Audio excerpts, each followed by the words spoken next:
Imagine standing on a cobblestone street at dawn. The air smells faintly of espresso drifting from a cafe, church bells echo across ancient stone walls, and somewhere in the distance, a gondola gently ripples the canals. This is Italy.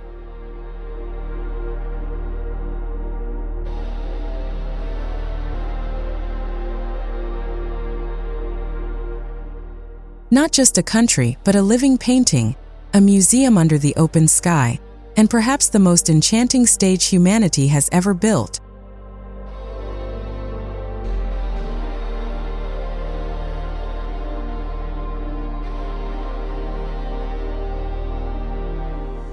Italy is not just where history was written, it's where history lives. Every street corner, every piazza, every dish of pasta holds centuries of secrets. And today we're going to uncover them, not with a checklist, but as if you're traveling with a friend who knows where the magic truly hides.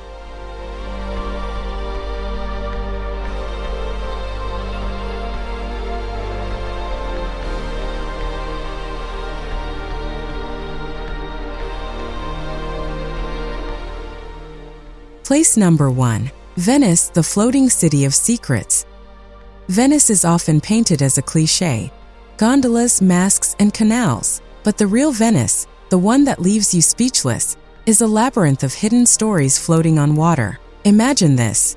Over 400 bridges connect 118 tiny islands, and beneath your feet lies a miracle of engineering. The city was built on millions of wooden piles driven into the mud centuries ago. Those piles, soaked in salt water, turned to stone-like petrified foundations, making Venice a city that shouldn't exist, yet does. But Venice isn't just about how it was built, it's about what it whispers. At night, when tourists vanish, you can hear the water lapping against the stones, echoing like the city's own heartbeat. Walk through the narrow alleys and you'll stumble upon hidden courtyards where laundry sways like flags of everyday life, or tiny shrines glowing with candles left by locals. And then there's the Carnival of Venice. The masks, elaborate, mysterious, glittering, were once more than decoration. They were tools of anonymity. For centuries, Venetians used them to erase social boundaries. A baker could dance with a noble, a merchant could mingle with a senator, and for those few weeks,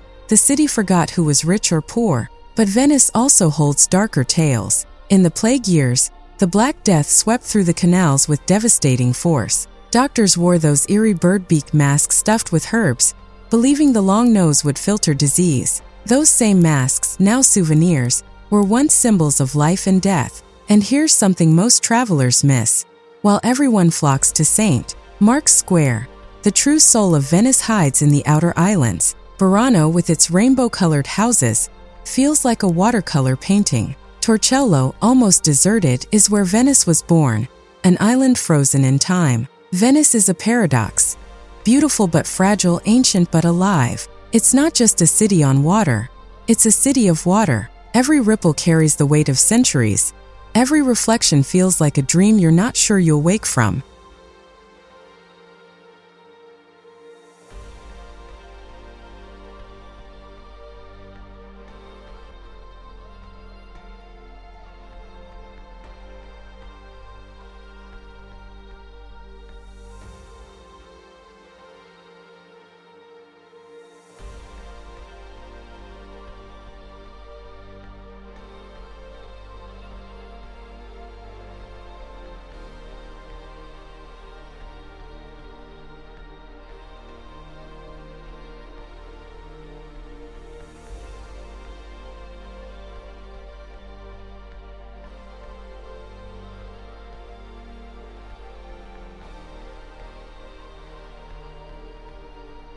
Place number 2. Florence, the cradle of the Renaissance.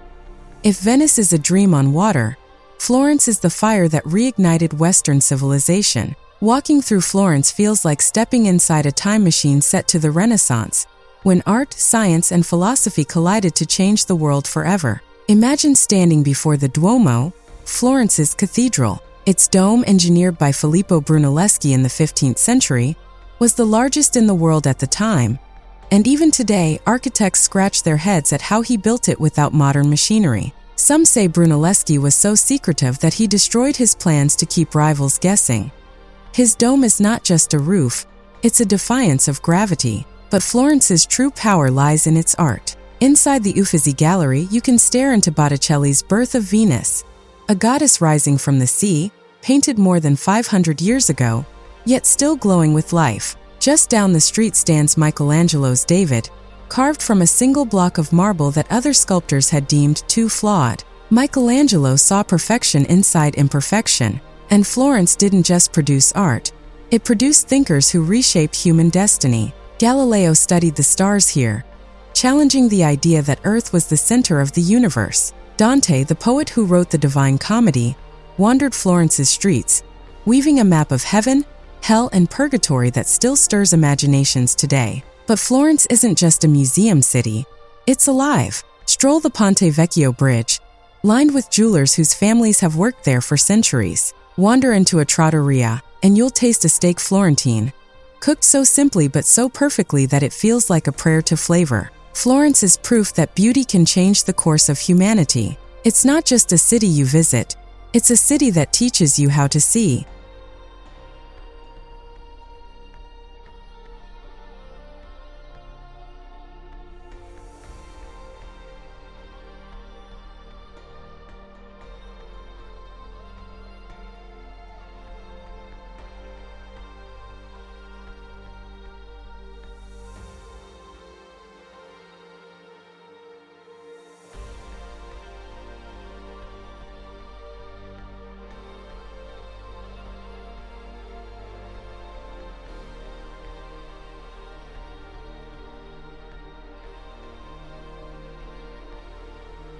Place number 3. Rome, the Eternal City. If Florence is the heart of art, Rome is the heartbeat of history. They call it the Eternal City because in Rome time never dies, it layers. Stand before the Colosseum, and you'll feel the roar of 50,000 voices echoing across centuries. This wasn't just a theater, it was an empire stage where gladiators fought, where emperors showed their might, and where Roman citizens cheered in unison. But here's something few know. Beneath the arena was an underground labyrinth, pulleys, trapdoors, cages of lions. Imagine a gladiator waiting in the shadows, hearing the growls of beasts above, knowing the gate would rise at any moment. And then there's the Pantheon, built nearly 2,000 years ago. Its dome is still the largest unreinforced concrete dome in the world. When it rains, water pours through the hole in its ceiling, the oculus, and drains vanish invisibly into the floor. It's a building so perfect that modern engineers admit they couldn't improve it. But Rome isn't just monuments, it's the little things. It's sipping espresso standing at a cafe counter, like locals do, because sitting down costs extra. It's the sound of a Vespa zipping past you on a cobblestone street. And here's something almost nobody tells you. Beneath Rome lies a hidden world. The catacombs, miles of underground tunnels, once sheltered Christians when the empire turned against them. Down there, the air feels heavy, the silence broken only by your footsteps, and you realize that Rome isn't just about emperors and palaces. It's about ordinary people who risked everything for faith, for survival, for hope. Rome is a paradox. Chaotic but timeless, overwhelming yet intimate. It's the city that conquered the world, and still conquers hearts.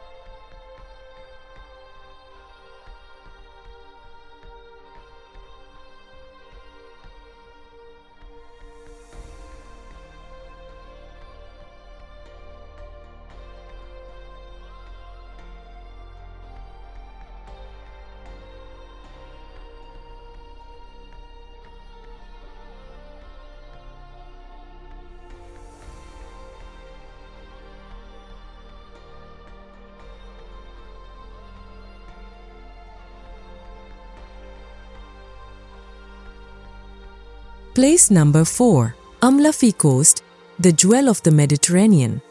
If Rome is history carved in stone, the Amalfi Coast is poetry written in sunlight and sea. Imagine a stretch of cliffs where pastel-colored villages cling to the rocks as if afraid of falling into the turquoise waters below. Roads twist like ribbons, lemon trees perfume the air, and every corner feels like a postcard that suddenly came to life. The town of Positano is the crown jewel. Houses painted in pinks, yellows, and oranges tumble down the cliffside, stacked like Lego pieces, while fishing boats bob gently below. At sunset, the entire village glows as if dipped in gold. John Steinbeck once wrote that Positano bites deeply, and he was right. Once you see it, it never leaves you. But the Amalfi Coast isn't just beauty, it's resilience. For centuries, these villages were isolated, reachable only by treacherous mountain paths or boats. The people here lived off fishing, lemons, and grit. That's why their food feels so honest.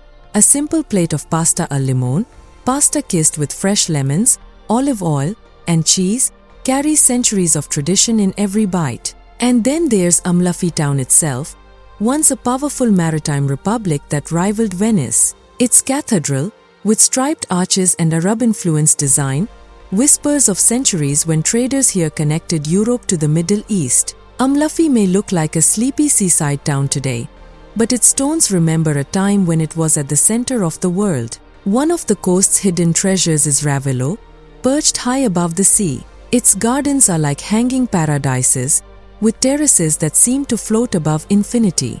Musicians from Wagner to Gore Vidal found inspiration here, and when you stand at Villa Cimbrone's terrace, literally called the Terrace of Infinity, you understand why. The Amalfi Coast is more than a destination.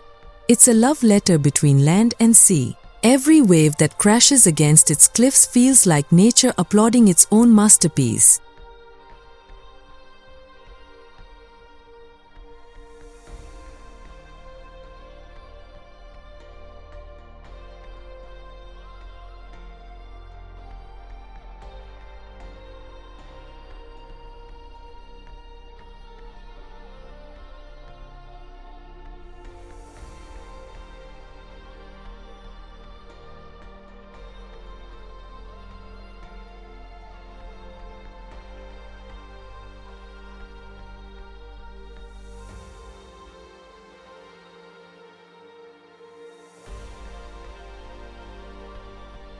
Place number 5. Cinque Terre, the painted villages of the sea. On the northwestern coast of Italy lies a stretch of land so dramatic it feels like a movie set, Cinque Terre. Translated, it simply means 5 lands, but that's an understatement. These are 5 villages that look as if someone took a paintbrush and splashed every color onto the cliffs: pastel pink, seafoam green, sunflower yellow, and terracotta red. Each village has its own personality. Montrosso is the most beach-friendly, with sandy shores where locals gather after work. Vernazza, with its tiny harbor and castle ruins, feels like a painting that has somehow slipped out of an artist's frame. Coniglia sits perched high on a hilltop, the only village not touching the sea, offering views that make you feel like a bird. Manrola, perhaps the most photographed, glows at twilight as if its houses were candles lit against the darkening sky. And Riomaggiore, with its steep streets and cozy cafes, has the energy of a village that refuses to be tamed. But here's the secret of Cinque Terre. It's not just about what you see, it's about how you reach it. The villages are connected by rugged hiking trails that snake through vineyards, lemon groves, and cliffs that drop straight into the sea. Walking these paths, you hear the hum of bees, smell wild herbs in the wind, and suddenly, around a corner, the next village appears like a secret gift. And here's something most tourists miss: the wine. Cinque Terre produces a rare desert wine called Sayacitra, made from sun-dried grapes, and locals swear it tastes like liquid sunlight. To sip it while overlooking the Ligurian Sea is to taste both land and ocean in one moment. Cinque Terre isn't polished luxury. It's raw, rugged, and honest, the kind of place where beauty comes not from perfection, but from authenticity.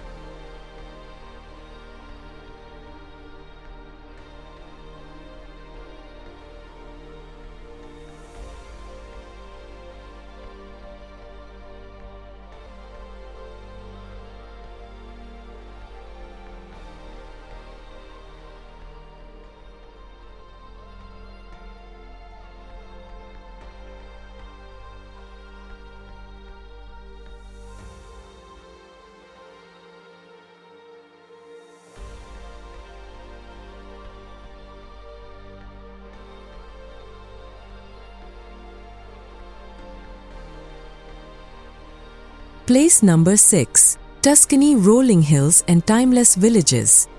If Cinque Terre is wild color, Tuscany is soft poetry. This region in central Italy feels like a dream painted in earth tones, rolling hills draped in vineyards, cypress trees standing like sentinels, medieval villages frozen in umber light. Tuscany is where time slows down. Imagine waking up in a stone farmhouse surrounded by olive groves. The air smells of rosemary and freshly baked bread. The sun rises gently over golden fields, and somewhere in the distance, church bells ring. But Tuscany isn't just landscapes. It's the birthplace of some of humanity's greatest minds. Leonardo da Vinci was born here, sketching flying machines in his notebook centuries before airplanes took flight. Pisa, with its famous leaning tower, is more than a photo op.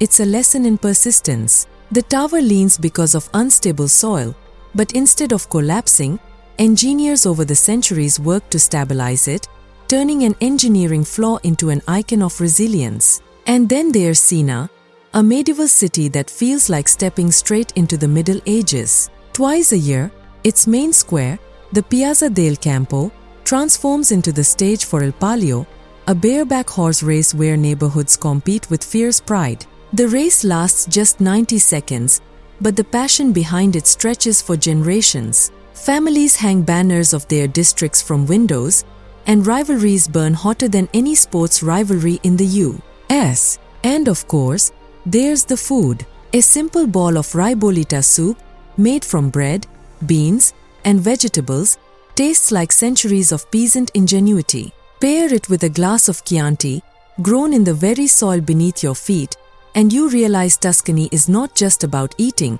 it's about honoring the earth itself. Tuscany is where beauty lives not just in museums, but in vineyards, in kitchens, in everyday life.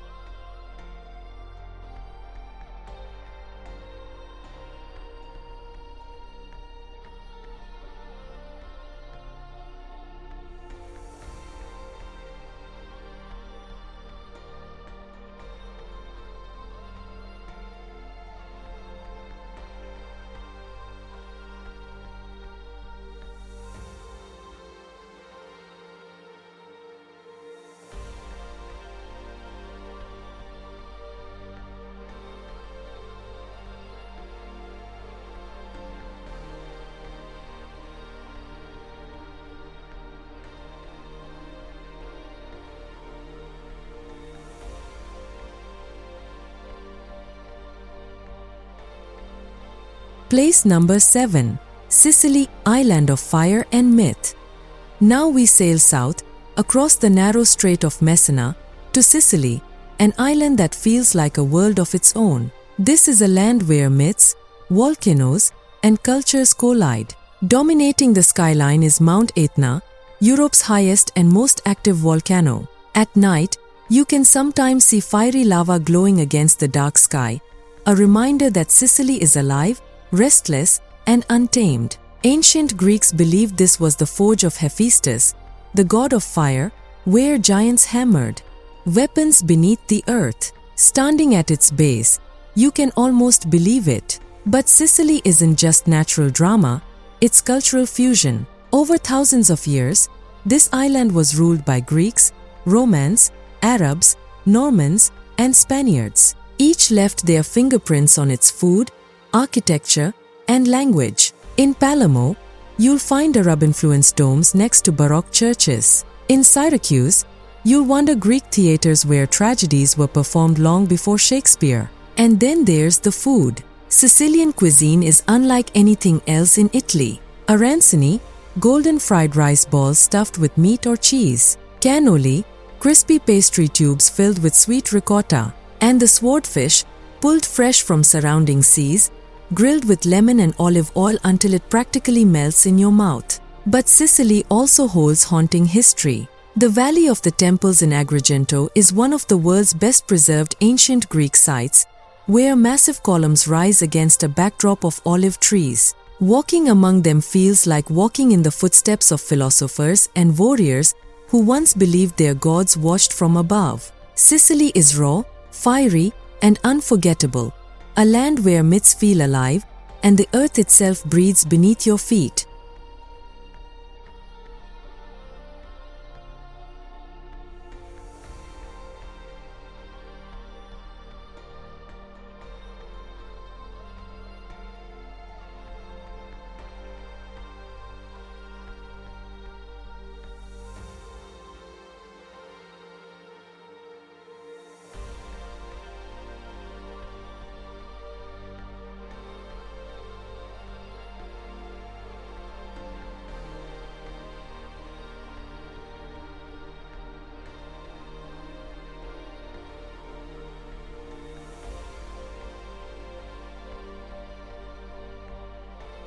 Place number 8. Milan, where history meets the future.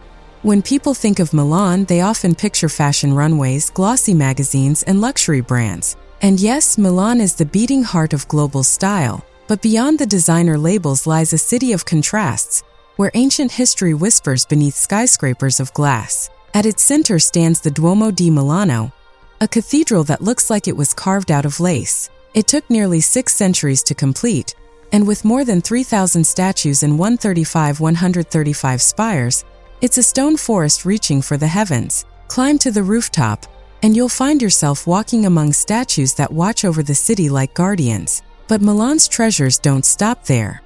Hidden inside a convent's humble dining hall is one of the most famous paintings in the world, Leonardo da Vinci's The Last Supper. Seeing it in person is nothing like seeing it in textbooks. The faded paint, the cracks in the plaster, the sense that you're staring at something fragile yet eternal. It's a reminder that Milan, too, was a cradle of genius. And while Milan honors the past, it also rushes toward the future. Its skyscraper district, with vertical forests of greenery climbing up modern towers, shows how Italy is reimagining architecture for tomorrow. Even the trams rattling along cobblestone streets feel like time machines connecting old and new. Milan isn't about slowing down, it's about reinvention. It's proof that Italy is not just frozen in history but alive, changing, and setting trends that ripple across the world.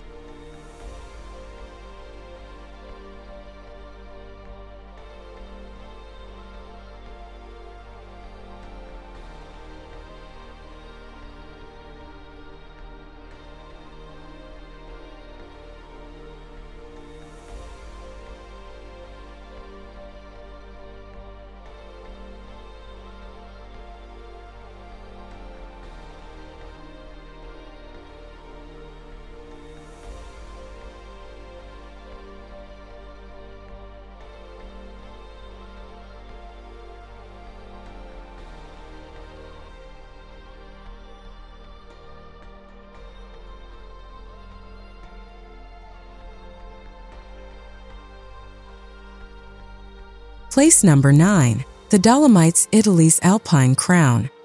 From Milan's fashion avenues, we head north, where Italy sheds its urban skin and reveals one of its wildest wonders, the Dolomites. These jagged peaks, part of the Alps, look like stone cathedrals carved by giants. At sunrise, the mountains glow pink and orange, a phenomenon locals call inrosadira. It feels like the mountains themselves are blushing under the sun's first kiss. The Dolomites are not just mountains, they're a playground for adventurers. In winter, their slopes host world-class skiing. In summer, the trails lead you through alpine meadows where cows graze lazily, their bells echoing like music across the valleys. And tucked away are mountain huts called rifugi, where you can eat hearty stews and sleep under skies so clear you feel swallowed by the universe. But these peaks also hold stories. During World War I, they were the front line between Italy and Austria. Soldiers carved tunnels and bunkers into the rock, enduring brutal winters at dizzying altitudes. Today, hikers still stumble upon rusted barbed wire and relics frozen in time.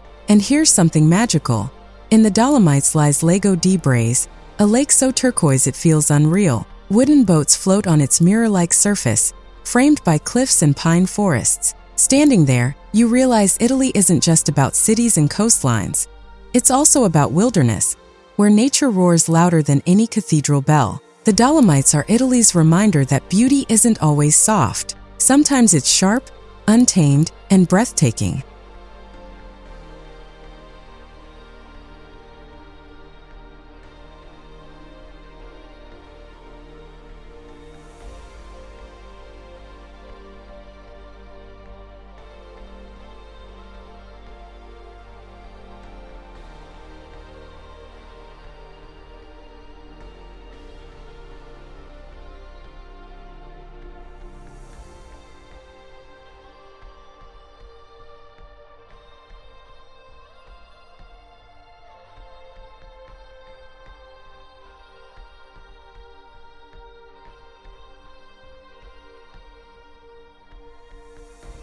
Place number 10. Lake Como elegance on water.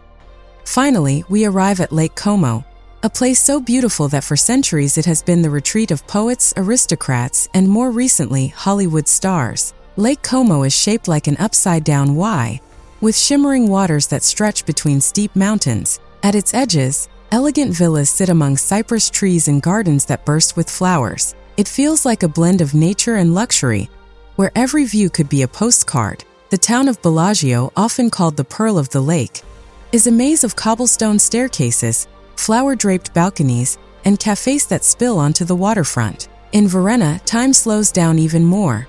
Fishing boats bob quietly while the scent of fresh focaccia drifts from bakeries. And then there's the villas. Villa del Balbianello, with its manicured terraces overlooking the lake, is so cinematic that it has appeared in films like Casino Royale and Star Wars. Walking its gardens feels like stepping into a dream you never want to wake from. But Lake Como isn't just about elegance. It's about reflection, literally and figuratively. When you look at the lake, you don't just see water. You see the mountains mirror back at you, sky and land folding into one. It feels like standing between worlds, where nature, history, and luxury meet in harmony. No wonder so many who come here never truly leave.